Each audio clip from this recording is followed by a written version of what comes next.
Senator Manchin, thank you. Senator Cantwell, I'd be glad to be able to partner with you to be able to look at some of those areas and the relicensing as well.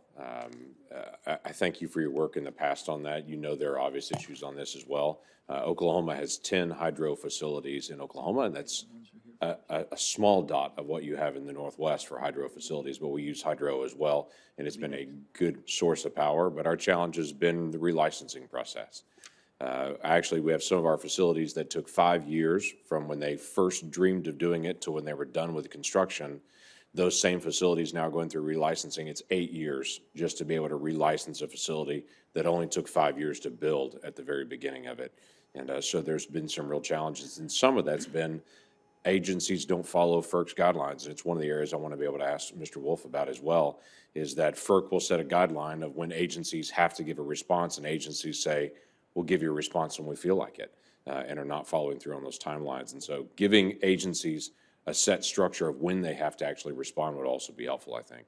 Okay, we're happy to work with you, Senator. It'd be great. Glad to be able to do that. Mr. Wolf, let me come back to you on that. It is now longer to be able to relicense a hydro facility than it is a nuclear facility to be able to relicense. It's grown to be absurd in the process. What are the big rocks that you would look at that's really driving this very lengthy process for relicensing? I think there's two big problems, one of which you just mentioned, which is there's no process discipline. State and natural resource agencies and tribes have critical roles, but if they don't abide by the congressional deadlines, there's no consequence. FERC can't do anything about it. There's no, you can't play football if everyone's a quarterback. The second challenge is that some of these resource agencies are going far beyond project effects. It's absolutely legitimate to require a facility to address the effects of the facility, but they see this as the only mechanism they have to address unrelated issues. And over the decades, it has gone to just absurd lengths. So let me ask a more specific question on that as well. Do you have recommendations out there for what you would look at to say how you address this whole issue of some federal entities saying, I'm not going to follow the guidelines of FERC?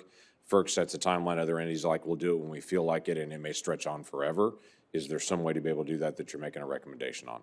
So I do have recommendations in my written testimony, but I'm excited to be able to say that we've been talking with the environmental and river community, and we hope to be able to bring a package of reforms to the Federal Power Act to this committee in February, hopefully in time to be able to move something in a bipartisan way this Congress.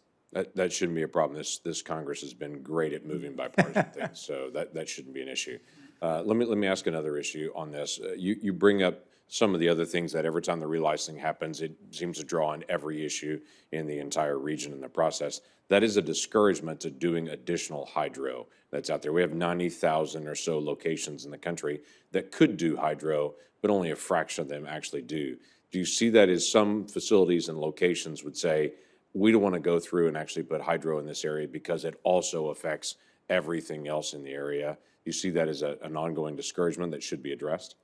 Absolutely. There's, particularly for low-hanging fruit, where the dam already exists, that doesn't have significant environmental impact, or off-river or closed-loop pump storage does not have significant environmental impact. So we're recommending a 2-year licensing process, start to finish, for those facilities, as they should not be that complicated. So why do we see some of these locations that have additional capacity not actually expanding? We see that in core areas, especially where there's additional capability, but not actually an expansion to add additional power. Why would that be? 3 reasons. First is the licensing process that they'd have to go through. The second is the lack of tax parity. They get incentivized to invest in other zero carbon technologies. And then third, the markets themselves. They don't get paid for the flexibility and the various grid reliability services they provide. So it's a real market failure. Do we have an issue with just startup costs on this as well? Has anyone voiced that and said, okay, we just don't have enough money to be able to do that expansion, so we're just not going to do it?